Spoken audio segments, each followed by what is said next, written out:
So I have been looking forward to talking with Darren Heitner like all weekend. You need to check him out on Twitter at Darren Heitner. He's an attorney, an arbitrator. He's got a lot of stuff going with sports entertainment, intellectual property, but he's on here today because he knows as much about NIL, which is almost a year now, name, image, and likeness, as anyone out there, and arguably one of the 5 best players in college football is a free agent right now. His name is Jordan Addison. He's a wide receiver from Pitt who absolutely tore up the ACC last year. I mean, the guy won the Blitnikoff. So we just watched the NFL draft Thursday night. We saw Drake London and Jamison Williams and the 2 Ohio State guys and Jahan Dotson. None of them won the Blitnikoff. Jordan Addison from Pitt won the Blitnikoff. And he's, to my knowledge, like the first college football free agent like this that is, well, we'll find out more from Darren. We'll find a lot more from Darren.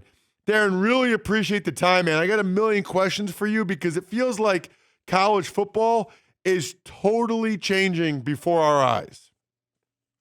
It is. And this is a byproduct not only of NIL rights, which were established as of July 1, 2021, but importantly, the creation and existence of the transfer portal. You mentioned that Jordan Addison is really our first premier free agent. And again, even if NIL was not in the picture, that could still be true just by virtue of the existence of the transfer portal. And I think a lot of people are getting ahead of themselves. And I know that a lot of people, especially on social media, are speculating. This must be about NIL. I saw something yesterday, someone with about 1,000 followers and maybe 1,000 retweets saying that he was offered $3 million to go to USC. There is absolutely no veracity to that statement. Look at Jordan. Here's an individual, as you mentioned, the Bolitnikoff Award winner. He lost his first round quarterback. He lost his coordinator. He lost his wide receiver coach.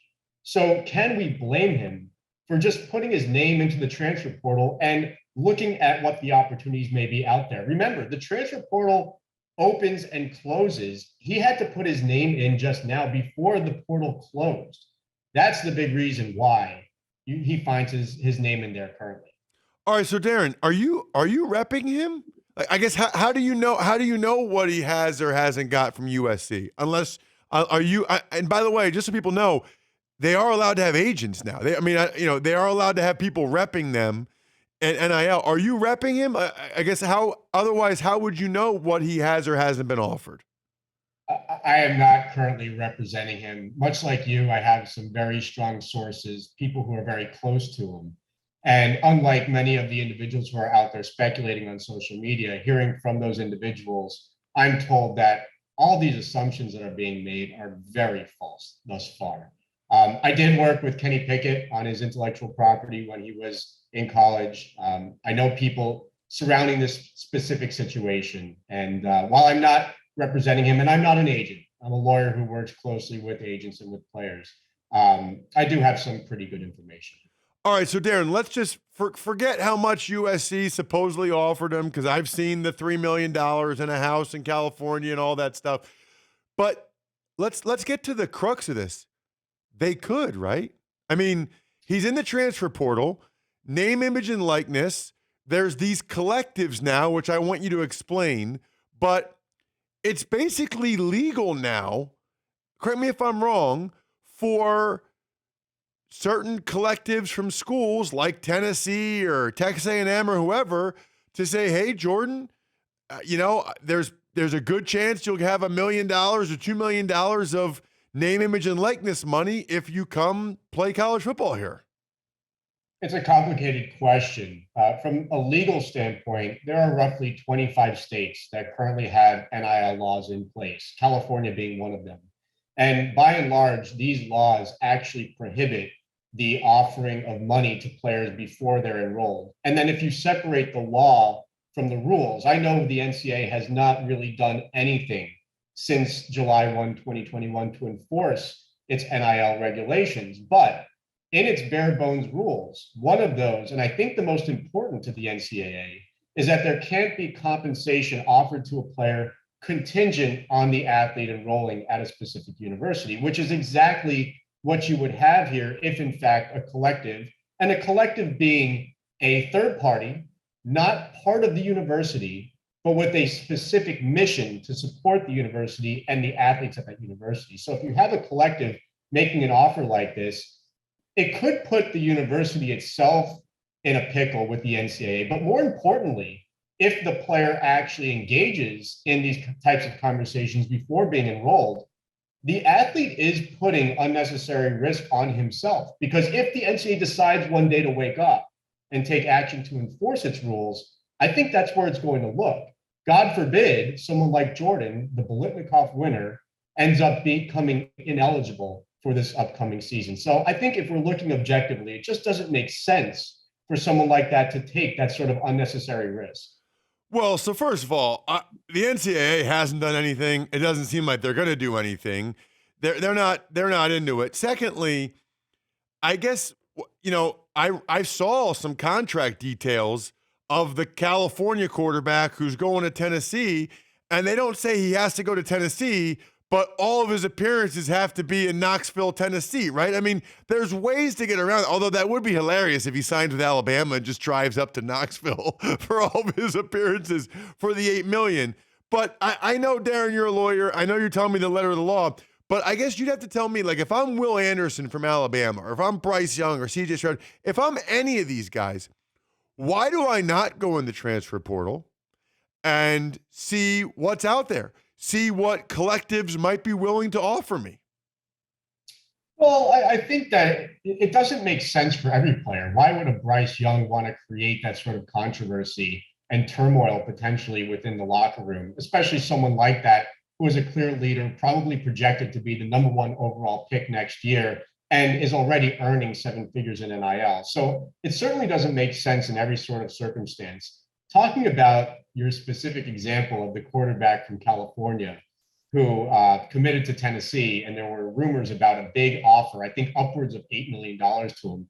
Want to hear something interesting? After that offer was accepted and the player committed, the state of Tennessee actually amended its NIL law so that there's no longer a prohibition on causing compensation to athletes by the universities and by the athletic department. So we're starting to see states actually scale back on their regulations that they put in place before the NCAA adopted its own policy July 1, 2021. I mean, realize before July 1 of last year, the NCAA didn't allow for any of this, which is why you saw so many states jump to pass this type of legislation. Now that the NCAA is involved, and as you mentioned, it's very bare bones, the NCAA has not acted in any way, you see this sort of scaling back on a state-by-state basis because of what's occurring. And that's what I think a lot of people are concerned about. Scaling back, the NCAA doing nothing and creating the quote-unquote wild, wild west. Yeah, I mean, Darren, I've talked to enough people now. What some of these transfers are getting, like group of 5 transfers to go to Power Fives, what they're supposedly getting at least, I mean, they're basically free agents. I don't blame them. They're getting not only opportunity at the bigger schools, but they're getting money, and I mean, more power to them. I guess the one question I have about the collectives, so the collective is these university boosters that the school boosters, they pull together a lot of their money. So let's just say, Jordan Addison's getting $1 million to go to USC. We're just a hypothetical example, okay? What I don't understand is, how do they then determine what he does for that $1 million? Like if there's 10 different business owners in California that are USC fans, they all give $100,000 towards Jordan Addison's $1 million. How do they know like what he ends up doing for the money? I feel like I'd be like, listen, I want him at my car dealership, or I want him to sign autographs, or I want him to post a tweet about my company. It's all codified in contracts. So when players are receiving these substantial sums of money from collectives or from really any third party, even brands, these terms have to be written in a contract, and the contracts must be turned into to those universities. Every university that I'm aware of has a specific platform that they use in order to take in these contracts. Some actually review them, some just document them. But one of the, again, bare bones regulations of the NCAA, and there are really only 3 of them, is that there must be what's called quid pro quo in every sort of transaction. So the athlete must be doing something in exchange for that sum of money. A lot of people would argue it's not real. This isn't really NIL. If an athlete is posting a few times on social media in exchange for $1 million, is the other side of the table actually getting a true benefit of the bargain? But the NCAA doesn't provide specifics there. As long as there is quid pro quo, that's what satisfies the rule. Is there a rule that you would implement, Darren? Is there a way that we could make this better? Or do you think it's good the way it is? It kind of feels like a mess right now, to be honest with you, man. It does. But to be honest, and I know this is going to rub a lot of people the wrong way, I'm actually a proponent of pulling back on the regulations and restrictions. I like the idea of creating as close to a free market economy as possible, similar to professional athletes. There are absolutely no restrictions on your favorite professional athlete doing deals outside of the salaries that they receive. And we haven't even touched on that college athletes aren't earning a salary for the labor that they're providing. But I love it. As an athlete advocate, I think it's fantastic that athletes now have this opportunity to make money off the field, off the court, et cetera. And if someone is willing to pay money to an athlete, why not take it? Now, again, in the current system and structure that we have, you have to abide by the NCAA rules or else risk the potential of being deemed ineligible, and obviously abide by the state laws. But we also haven't seen any enforcement there thus far. I'm scared for the moment when that actually occurs.